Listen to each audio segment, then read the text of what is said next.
Hello all. ഞാനിപ്പോൾ എടുക്കാൻ പോകുന്ന സെഷൻ തേർഡ് സെഷനാണ്. ഇത്രയും നേരം കണ്ടിന്യൂ ചെയ്തുകൊണ്ടിരുന്നത് നിങ്ങളുടെ ബയോളജി സബ്ജക്റ്റിലെ ഫസ്റ്റ് ചാപ്റ്റർ ആയിട്ടുള്ള ചാപ്റ്റർ 5-ലെ the fundamental unit of life എന്ന് പറഞ്ഞ ചാപ്റ്ററാണ്. അതിൻ്റെ ഇൻട്രൊഡക്ഷൻ കഴിഞ്ഞു ഫസ്റ്റ് സെക്ഷനിലെ. സെക്കൻഡ് സെഷനിലെ പ്ലാസ്മ മെംബ്രെയിനെ കുറിച്ച് പറഞ്ഞു. ഇത് നമ്മുടെ തേർഡ് സെഷനാണ്. ആൻഡ് ഇവിടെ ഇപ്പോൾ നമ്മൾ ഡിസ്കസ് ചെയ്യുന്ന സെൽ വാളിനെ കുറിച്ചിട്ടും പിന്നെ നമ്മുടെ ന്യൂക്ലിയസിനെ കുറിച്ചിട്ടാണ്. Okay fine. സോ സ്റ്റാർട്ട് ചെയ്യാം. എന്താണ് സെൽ വാൾ? സെൽ വാൾ എന്ന് പറഞ്ഞു കഴിഞ്ഞാൽ ഞാൻ കഴിഞ്ഞ സെഷനിലൊക്കെ പറഞ്ഞിരുന്നു, നമ്മുടെ ഏതൊരു സെല്ലെടുത്താലും അതിനൊരു ഔട്ടർ മോസ്റ്റ് കവറിംഗ് ഉണ്ട്. ആ ഔട്ടർ മോസ്റ്റ് കവറിങ്ങിനാണ് നമ്മൾ പ്ലാസ്മ മെംബ്രെയിൻ എന്ന് പറയുന്നത്, അല്ലേ? അതൊക്കെ തന്നെയാണ്. പക്ഷേ ചില കാര്യങ്ങളുണ്ട്. അതായത് ഈ സെൽ വാൾ എന്ന് പറയുന്ന സംഭവത്തിനെ ഇപ്പോൾ ഇൻട്രൊഡ്യൂസ് ചെയ്യാൻ ഏറ്റവും ബെസ്റ്റ് നമ്മൾ പ്ലാന്റ് സെൽസ് ആണ്. എല്ലാ പ്ലാന്റ് സെൽസും പിന്നെ ഫംഗായും പിന്നെ കുറച്ച് ബാക്ടീരിയയും, ഇവർ മൂന്നാൾക്കാരാണ് മെയിൻലി. ഇവർക്കൊക്കെയാണ് സെൽ വാൾ ഉള്ളത്. സോ എന്താണ് സെൽ വാൾ?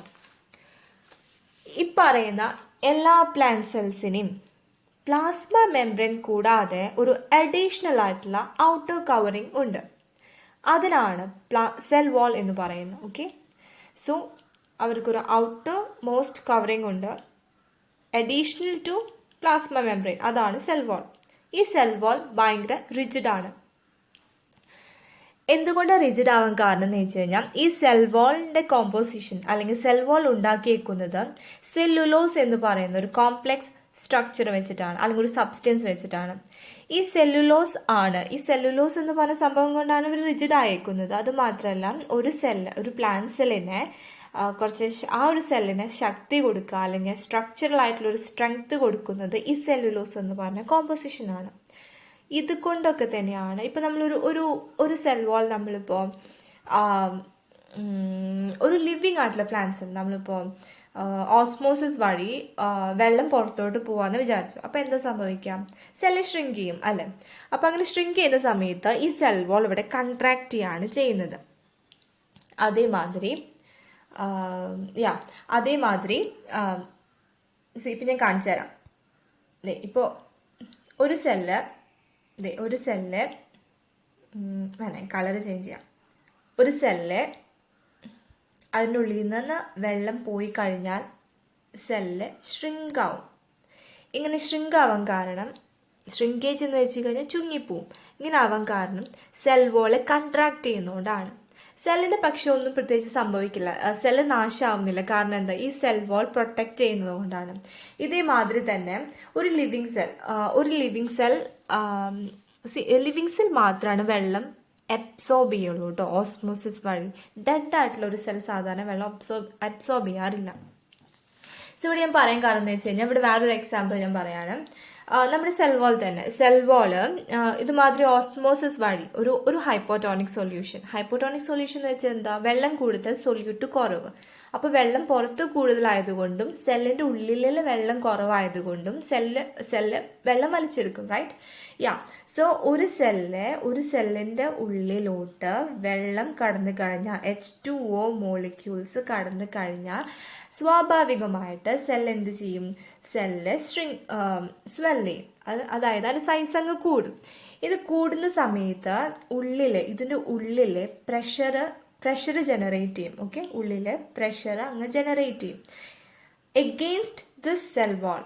ഈ ഒരു സെൽ വാൾ, ഇതിപ്പോൾ സപ്പോസ് സെൽ വാൾ എന്ന് വിചാരിച്ചോ. സോ ഈ സെൽ വാളിന് എഗെയിൻസ്റ്റ് ആയിട്ട് നമ്മുടെ സെല്ലിന്റെ ഉള്ളിലെ പ്രഷർ അങ്ങ് ജനറേറ്റ് ചെയ്യാണ്. ഇങ്ങനെ ജനറേറ്റ് ചെയ്യുന്ന സമയത്ത് ഈ സെൽ വാള് അതിന് ഈക്വലൈസ് ആക്കുന്ന, ഈ ഉള്ളിൽ നടക്കുന്ന പ്രഷറിന് ഈക്വലൈസ് ആയിട്ടുള്ള ഒരു പ്രഷർ അങ്ങ് ഡെവലപ്പ് ചെയ്യും. അപ്പൊ ഇവർക്ക് അങ്ങ് എഗെയിൻസ്റ്റ് ആയിട്ട് ഈ പ്രഷർ അങ്ങ് കൊടുക്കും. ഇതുകൊണ്ടാണ്, ഈ ഒരു പ്രഷർ ബാലൻസ് ഉള്ളത് കൊണ്ടാണ് ഒരു സെല്ലിനെ വെള്ളം ഉള്ളിലോട്ട് കടക്കുമ്പോൾ ബേസ്റ്റ് ചെയ്യാത്തത് അല്ലെങ്കിൽ പൊട്ടിത്തെറിക്കാത്തത്. ഇവർക്ക് തമ്മിലൊരു അണ്ടർസ്റ്റാൻഡിങ് ഉണ്ടായിരിക്കും.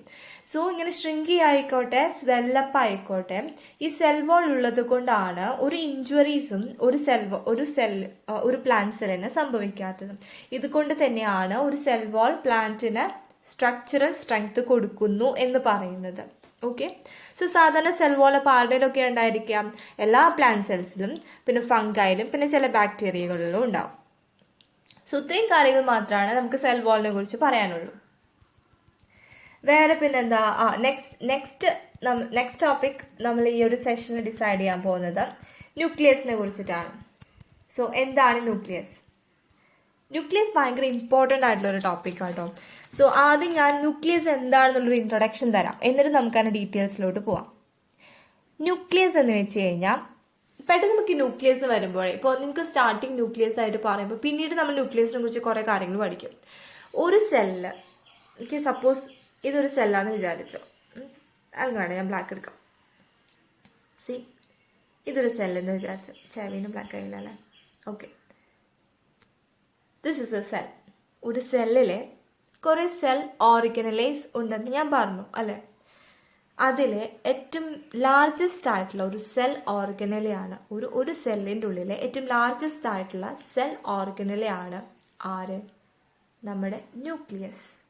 ഓക്കെ, ഈ ന്യൂക്ലിയസ് ഒരു ഡബിൾ മെംബ്രെയിൻ ബോണ്ട് ന്യൂക്ലിയസ് ആണ്. അതായത് ഈ ഒരു ന്യൂക്ലിയസിൻ്റെ ബൗണ്ടറി ഡബിൾ ലെയർഡ് ആയിരിക്കും, അല്ലെങ്കിൽ ഡബിൾ മെംബ്രെയിൻഡ് ആയിരിക്കും.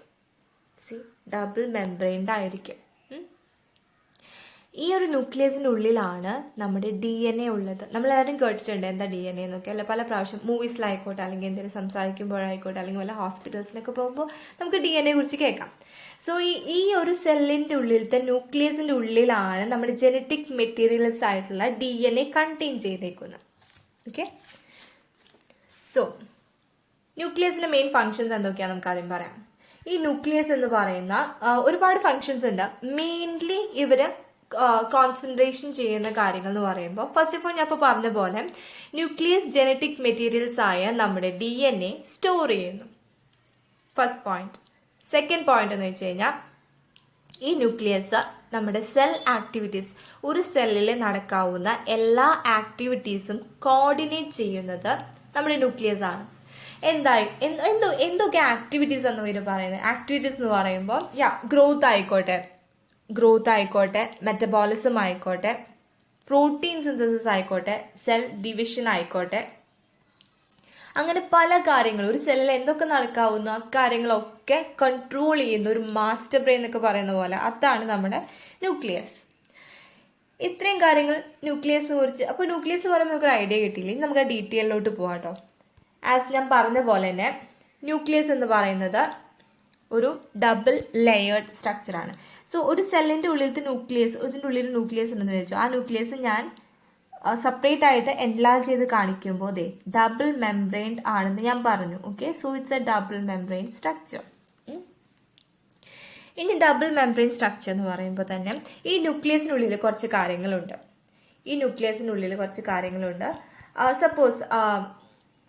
സപ്പോസ് ഇതൊരു സെല്ലെന്ന് വിചാരിച്ചോ. ഈ സെല്ലിൻ്റെ ഉള്ളിലെ ഇവിടെയാണ് ന്യൂക്ലിയസ് എന്ന് വിചാരിച്ചോ. അപ്പോൾ ഈ ന്യൂക്ലിയസും ഈ സെൽ വാളും അല്ലെങ്കിൽ സെൽ മെംബ്രെയിനും തമ്മിലുള്ള ഡിസ്റ്റൻസിൽ ഈ ഭാഗത്ത് ഫുള്ളും സൈറ്റോപ്ലാസം എന്ന് പറഞ്ഞ ഒരു കണ്ടന്റ് ആണ് ഉള്ളത്. ആ സൈറ്റോപ്ലാസം ആണ് ഇവിടെ ഇപ്പോൾ എക്സ്റ്റീരിയർ സറൗണ്ടിങ്സ് ഓഫ് ന്യൂക്ലിയസ് എന്ന് വിചാരിക്കുക. അപ്പോൾ നമ്മുടെ ന്യൂക്ലിയസിൻ്റെ പുറത്തുള്ളത് സൈറ്റോപ്ലാസം ആണ് അല്ലേ?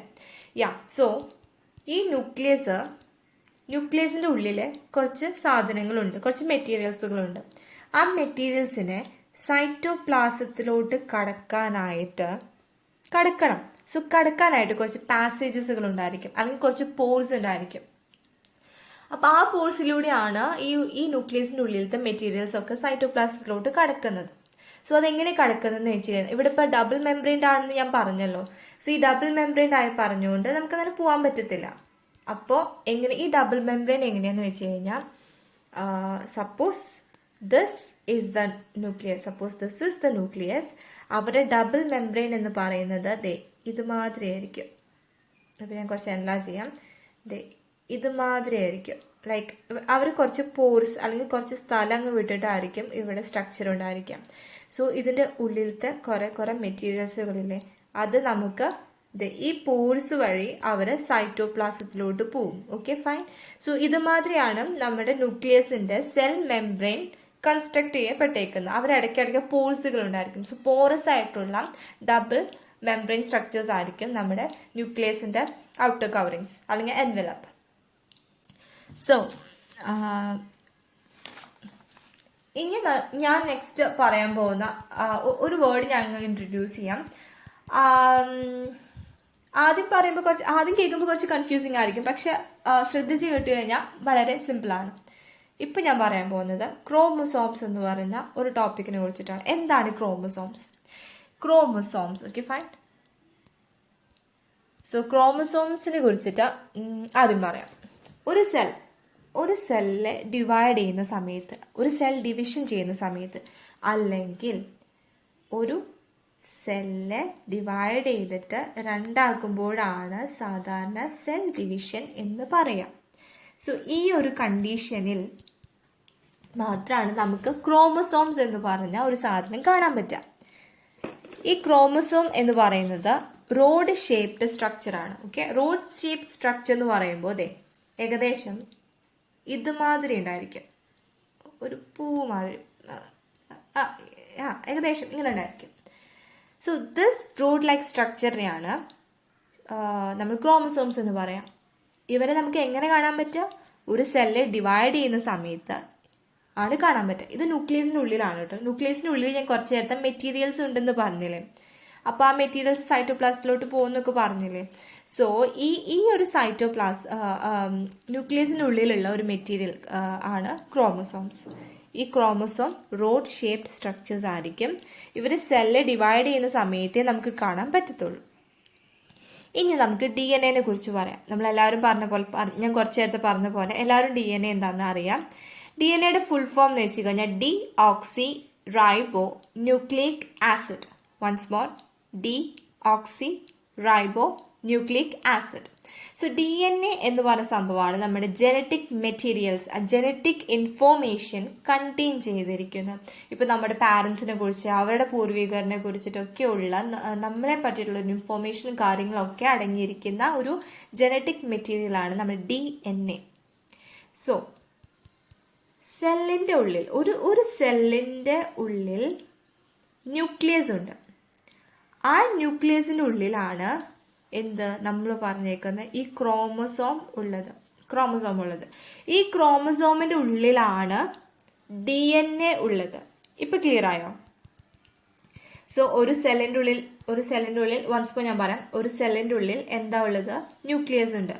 ഈ ന്യൂക്ലിയസിൻ്റെ ഉള്ളിലാണ് പറഞ്ഞുള്ള ക്രോമോസോംസ് ഉള്ളത്. Okay fine. ഓക്കെ. സോ ഈ ക്രോമോസോംസ് ഉണ്ടാക്കിയേക്കുന്നത് DNA കൊണ്ടും മാത്രമല്ല പ്രോട്ടീൻസും ഉണ്ട്. So chromosome is made up of DNA and protein.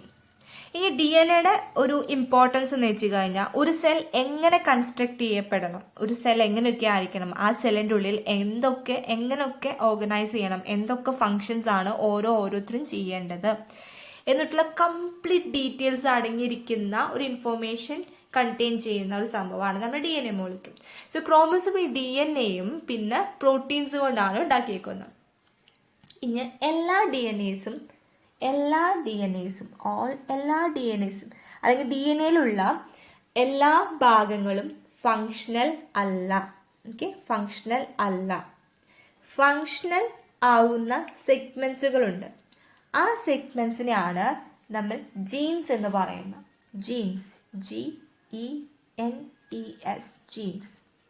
Okay, so DNAയിലെ ഫങ്ഷണൽ സെഗ്മെന്റ്സിനെയാണ് നമ്മൾ ജീൻസ് എന്ന് പറയുന്നത്. സോ ഇപ്പോൾ പറഞ്ഞ കോൺസെപ്റ്റ് ഇല്ലേ, അതങ്ങ് മാറ്റി വയ്ക്കാം. ഇനിയിപ്പോൾ ഞാൻ പറയാൻ പോകുന്ന ഒരു കോൺസെപ്റ്റ് ശ്രദ്ധിക്കേ. ഇത് രണ്ടും കൂടി കൺഫ്യൂസിങ് ആവരുത്. ഇത് ഒരു ക്ലിയർ ഇമേജ് കിട്ടാനായിട്ടാണ് ഇപ്പം ഞാൻ പാർട്സ് ആയി പറഞ്ഞിട്ട് പിന്നെ ഞാൻ എല്ലാം കൂടിയിട്ട് അങ്ങ് കോർഡിനേറ്റ് ചെയ്ത് പറഞ്ഞുതരാം. സോ ഇപ്പം ഞാൻ ന്യൂക്ലിയസിനെ കുറിച്ച് പറഞ്ഞു, ക്രോമോസോംസിനെ കുറിച്ച് പറഞ്ഞു, DNA കുറിച്ച് പറഞ്ഞു. നെക്സ്റ്റ് ഞാൻ പറയാൻ പോകുന്നത് ക്രോമാറ്റിൻ മെറ്റീരിയലിനെ കുറിച്ചിട്ടാണ്. Okay, chromatin material. ന്യൂക്ലിയസിൻ്റെ ഉള്ളിലേ ഞാൻ ഇപ്പോൾ ഇത് ഡബിൾ മെംബ്രെയിൻഡ് ആണ്, ഞാനിപ്പോൾ താൽക്കാലികമായിട്ട് ഇങ്ങനെ വരയ്ക്കാം. ന്യൂക്ലിയസിൻ്റെ ഉള്ളിൽ കുറേ ഈ ത്രെഡ് ലൈക്ക് സ്ട്രക്ചേഴ്സ് ഇങ്ങനെ ഒരുമാതിരി എന്താ പറയുക, ഇങ്ങനെ എൻടാങ്കിൾഡ് മാസ് എന്നൊക്കെ പറയില്ലേ. ഇപ്പം നമ്മുടെ ഹെഡ്സെറ്റ്, നമ്മുടെ ഇയർഫോണൊക്കെ ഇങ്ങനെ ഇങ്ങനെ കെടുക്കില്ലേ, അല്ലെങ്കിൽ നോട്ട്സ് ഒക്കെ വന്ന് കെടുക്കില്ല, അല്ലെങ്കിൽ ഒരു നൂലൊക്കെ ഇല്ലേ, നമ്മൾ ത്രെഡൊക്കെ ഇങ്ങനെ ചുരുട്ട് കൂട്ടി കെടുക്കില്ലേ, അതേമാതിരി ന്യൂക്ലിയസിൻ്റെ ഉള്ളിൽ ഇങ്ങനെ സ്ട്രക്ചർ ഉണ്ട്. ഓക്കെ, ഒരു ത്രെഡ് ലൈക്ക് സ്ട്രക്ചർ ഉണ്ട്. അവർ എൻടാങ്കിൾഡ് മാസ് മാതിരി ആയിരിക്കും ഇരിക്കുക. ഇവരെയാണ് നമ്മൾ ക്രോമസോം എന്ന് പറയുന്നത്. That is chromosome. Okay, so ഈ ഒരു സ്ട്രക്ചറിനെയാണ് നമ്മൾ ക്രോമസോം എന്ന് പറയുന്നത്. സോറി, ക്രോമസോം അല്ല, ക്രോമാറ്റിൻ മെറ്റീരിയൽ എന്ന് പറയുന്നത്. ഇതിപ്പോൾ ഞാൻ ക്രോമസോം ആക്കി തരാം. ഈ കണ്ടന്റ് ഒന്ന് ശ്രദ്ധിക്കട്ടോ, അല്ലെങ്കിൽ നമുക്ക് കൺഫ്യൂസ് ആയി പോകും. സോ ഇവരെയാണ് നമ്മൾ ക്രോമാറ്റിൻ മെറ്റീരിയൽ എന്ന് പറയുന്നത്. ക്രോമാറ്റിൻ. സോ ഈ thread like structures, entangled mass ആയിട്ടുള്ള ത്രെഡ് ലൈക്ക് സ്ട്രക്ചർ നമ്മൾ ക്രോമാറ്റിൻ മാസ് എന്ന് പറയുന്നു, അല്ലെങ്കിൽ ക്രോമാറ്റിൻ മെറ്റീരിയൽ എന്ന് പറയുന്നു. ഇവരെ നമ്മൾ കാണാൻ പറ്റുമെന്ന് വെച്ച് കഴിഞ്ഞാൽ ഒരു സെല്ല് വെറുതെ ഇരിക്കുമ്പോൾ, അല്ലെങ്കിൽ സെൽ ഡിവിഷൻ നടക്കാതിരിക്കുമ്പോഴാണ് നമുക്ക് ഈ ക്രോമാറ്റിൻ മെറ്റീരിയലിനെ കാണാൻ പറ്റുക. Okay, ന്യൂക്ലിയസിനുള്ളിൽ thread like entangled mass ഉണ്ട്. ഇവരെയാണ് നമ്മൾ ക്രോമാറ്റിൻ മെറ്റീരിയൽ എന്ന് പറയുന്നത്. ഇവരെ നമ്മൾ എപ്പോഴും കാണാന്ന് വെച്ച് കഴിഞ്ഞാൽ സെല്ല് ഡിവൈഡ് ചെയ്യാതിരിക്കുന്ന ടൈം, അല്ലെങ്കിൽ റെസ്റ്റ് ചെയ്യുന്ന ടൈമിലായിരിക്കും നമുക്ക് ക്രോമാറ്റിൻ മെറ്റീരിയൽ കാണാം. ഇനി ഇതേ സെല്ല് ഡിവൈഡ് ചെയ്യുമ്പോഴാണ് നമ്മൾ കുറച്ച് നേരത്തെ പറഞ്ഞ ക്രോമോസോം എന്ന് പറഞ്ഞിട്ടുള്ള റോഡ് ലൈക്ക് സ്ട്രക്ചർ നമുക്ക് കാണാൻ പറ്റുക. ഫൈൻ, ഇപ്പൊ ക്ലിയർ ആയോ? ഒരു സെല്ല് ഡിവൈഡ് ചെയ്യാതിരിക്കുമ്പോൾ ഉള്ളിൽ നമുക്ക് ത്രെഡ് ലൈക്ക് സ്ട്രക്ചേഴ്സ് ആയിട്ടുള്ള ക്രോമാറ്റിൻ മെറ്റീരിയൽസ് കാണാം. ഈ സെല്ല് ഡിവൈഡ് ചെയ്യുമ്പോൾ ഈ ക്രോമാറ്റിൻ മെറ്റീരിയൽസ് ഒക്കെ കൂടിയിട്ട് ഓർഗനൈസ് ചെയ്തിട്ട് ഒരു റോഡ് ലൈക്ക് സ്ട്രക്ചർ ആയിട്ട് മാറും. അവരെയാണ് ക്രോമോസോംസ് എന്ന് പറയുന്നത്.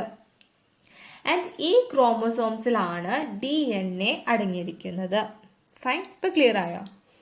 ഓക്കെ, സോ ഇനിയിപ്പോൾ ഞാൻ ദാറ്റ്സ് ഓൾ അബൌട്ട് നമ്മുടെ ന്യൂക്ലിയസ്. പിന്നെ ഞാൻ കുറച്ച് നേരത്തെ പറഞ്ഞിരുന്നു. Okay, fine. ഈ ന്യൂക്ലിയസ് എന്ന് പറഞ്ഞ സംഭവം എല്ലാ ഓർഗാനിസത്തിലും ഉണ്ടാവുമോ എന്ന് ചോദിച്ചു കഴിഞ്ഞാൽ ഉണ്ടാവില്ല. ന്യൂക്ലിയസ് സാധാരണ ഓർഗാനിസംസ് രണ്ടാക്കി ഡിവൈഡ് ചെയ്തിട്ടുണ്ട്. ഒന്ന് യൂകാരിയോട്സും ഒന്ന് പ്രൊകാരിയോട്സും. ഇതിലെ യൂകാരിയോട്സ് എന്ന് പറഞ്ഞ ഇവർക്കാണ് ന്യൂക്ലിയസ് ഉള്ളത്. പ്രൊകാരിയോട്സിന് ന്യൂക്ലിയസ് ഇല്ല. സോ ഇതെന്താ സംഭവം എന്ന് വെച്ച് കഴിഞ്ഞാൽ, ഇപ്പോൾ ഒരു എക്സാമ്പിൾ, പ്രൊകാരിയോട്സിന്റെ എക്സാമ്പിളായിട്ട് നമുക്ക് ബാക്ടീരിയ എടുക്കാം. പ്രൊകാരിയോട്സ് എന്ന് പറഞ്ഞിട്ടുള്ള കാര്യം എന്ന് വെച്ച് കഴിഞ്ഞാൽ, പ്രൊകാരിയോട്സ് പ്രിമിറ്റീവ് ആയിട്ടുള്ള ഓർഗാനിസംസ് ആണ്. അവർക്ക് അവരുടെ സെൽസുകളിലെ വെൽ ഡെവലപ്ഡ് സ്ട്രക്ചേഴ്സ് ആയിട്ടുള്ള സെൽ ഓർഗനൈസേഴ്സ് ഒന്നും ഉണ്ടായിരിക്കില്ല. സോ ഈ പ്രൊകാരിയോട്സും ന്യൂക്യാരിയോട്സും എന്നുള്ള ക്ലാസിഫിക്കേഷൻ വന്നേക്കുന്നത് ന്യൂക്ലിയർ മെംബ്രെയിൻ എന്ന് പറഞ്ഞ ആ ഒരു ക്രൈറ്റീരിയ വെച്ചിട്ടാണ്. ന്യൂക്ലിയസ് ഉണ്ടെങ്കിൽ ന്യൂക്ലിയർ മെംബ്രെയിൻ ഉണ്ടായിരിക്കുള്ളൂ. സോ ന്യൂക്ലിയർ മെംബ്രെയിൻ ഉള്ള ഓർഗാനിസത്തിനെയാണ് നമ്മൾ ഡെവലപ്ഡ് ആയിട്ടുള്ള അഡ്വാൻസ്ഡ് ആയിട്ടുള്ള ഓർഗാനിസംസ് അല്ലെങ്കിൽ യൂകാരിയോട്സ് എന്ന് പറയുന്നത്. ന്യൂക്ലിയർ മെംബ്രെയിൻ ഇല്ലാത്ത ഓർഗാനിസത്തുകളെയാണ്, അല്ലെങ്കിൽ അവർ പ്രിമിറ്റീവ് ആണ്, അവരെയാണ് നമ്മൾ പ്രൊകാരിയോട്സ് എന്ന് പറയുന്നത്. പ്രോ എന്ന് വെച്ച് കഴിഞ്ഞാൽ പ്രിമിറ്റീവ് അല്ലെങ്കിൽ പ്രൈമറി എന്നാണ്. കാരിയോട്സ് എന്ന് പറഞ്ഞു കഴിഞ്ഞാൽ ന്യൂക്ലിയസ് എന്നാണ്. ഓക്കെ, സോ ഈ ബാക്ടീരിയ എന്ന് പറഞ്ഞാൽ എന്ന് പറഞ്ഞിട്ടുള്ള നമ്മുടെ ഓർഗാനിസത്തിൽ അവർക്ക് ന്യൂക്ലിയർ മെംബ്രെയിൻ ഇല്ല. പക്ഷെ ആ ഒരു റീജിയൻ ഇല്ല. ഇതിപ്പോൾ നമുക്ക് യൂകാരിയോട്സിനുള്ള ആ ഒരു ന്യൂക്ലിയസിൻ്റെ ആ ഒരു റീജിയൻ ഇല്ല. അതേമാതിരി ഇവർക്ക് ഒരു റീജിയൻ ഉണ്ട്. ആ റീജിയൻ നമ്മൾ ന്യൂക്ലിയർ റീജിയൻ എന്ന് പറയും. ബാക്ടീരിയൽ ന്യൂക്ലിയസ് ഇല്ല, പക്ഷെ അവർക്ക് ന്യൂക്ലിയർ റീജിയൻ ഉണ്ട്. ആ ന്യൂക്ലിയർ റീജിയനിൽ അവർക്ക് ന്യൂക്ലിയിക് ആസിഡ്സ് ഉണ്ട്. ഓക്കെ, ന്യൂക്ലിയിക് ആസിഡ്സ് ഉണ്ട്.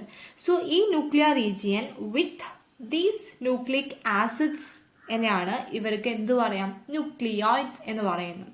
സോ പ്രൊകാരിയോട്സ് ആയിട്ടുള്ള ബാക്ടീരിയാസ് അല്ലെങ്കിൽ ഏതൊരു പ്രൊകാരിയോട്ടിക് ഓർഗാനിസത്തിലും ന്യൂക്ലിയോയിഡ് ഉണ്ട്. പക്ഷെ അവർക്ക് ന്യൂക്ലിയസും ഇല്ല. ന്യൂക്ലിയസ് ആർക്കാണ് ഉള്ളത്? അഡ്വാൻസ്ഡ് ഓർഗാനിസംസ് ആയ നമ്മുടെ യുക്കാരിയോട്സിനാണ് ഉള്ളത്. സോ an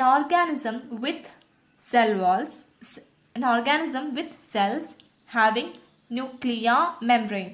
ഈ ഒരു വേർഡ്, ഈ ഒരു ടേം ഇമ്പോർട്ടൻ്റ് ആണ്. ന്യൂക്ലിയർ മെംബ്രെയിൻ ഉള്ള സെൽസിനെയാണ് നമ്മൾ യുക്കാരിയോട്ടിക് സെൽ എന്ന് പറയുന്നത്. ഇല്ലാത്ത ഒരു ഓർഗാനിസം ആച്ചെങ്കിൽ അത് നമ്മൾ പ്രൊക്കാരിയോട്സ് എന്ന് പറയും. So these are all for today's topic. ഞാൻ കുറച്ച് പിക്ചേഴ്സ് കാണിച്ചു തരാം. ഇപ്പോൾ ഇത്രയും നേരം പറഞ്ഞതിൻ്റെ പിക്ചേഴ്സ് എന്ന് വെച്ച് കഴിഞ്ഞാൽ, സോ ഇതാണ് നമ്മളിപ്പോൾ ഒരു plant cell. This is A plant cell. So plant cell കണ്ടോ, ഈ ഒരു സെൽ മെംബ്രെയിൻ്റെ പുറകെയാണ്, ഔട്ട്സൈഡ് ആയിട്ടാണ് നമുക്ക് ഈ ഗ്രീൻ കളർ ആയിട്ടുള്ള, ഇവിടെ ഇപ്പോൾ ഗ്രീൻ കളർ കാണിച്ചേക്കുന്ന സെൽ വാൾ നമുക്ക് കാണാൻ പറ്റും. So this is cross section of plant cell. So cell wall lies outside the cell membrane. ഇതേപോലെ തന്നെ ദിസ് ഇസ് ദ ന്യൂക്ലിയസ്.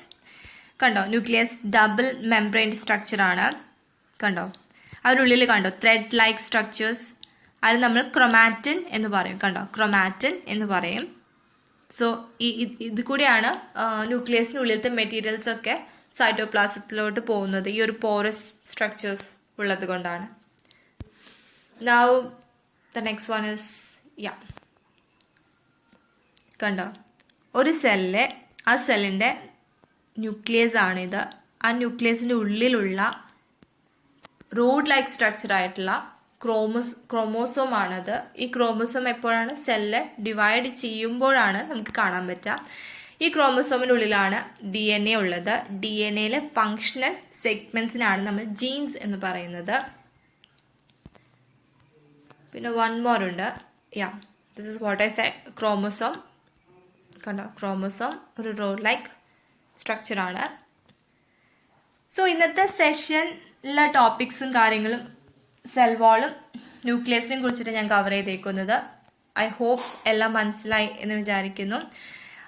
ഈ പറഞ്ഞ ടോപ്പിക്കിൽ എന്തെങ്കിലും ഡൗട്ട്സും കാര്യങ്ങളുണ്ടെങ്കിൽ താഴെ കമൻറ്റ് ബോക്സിലിടുക. So thank U.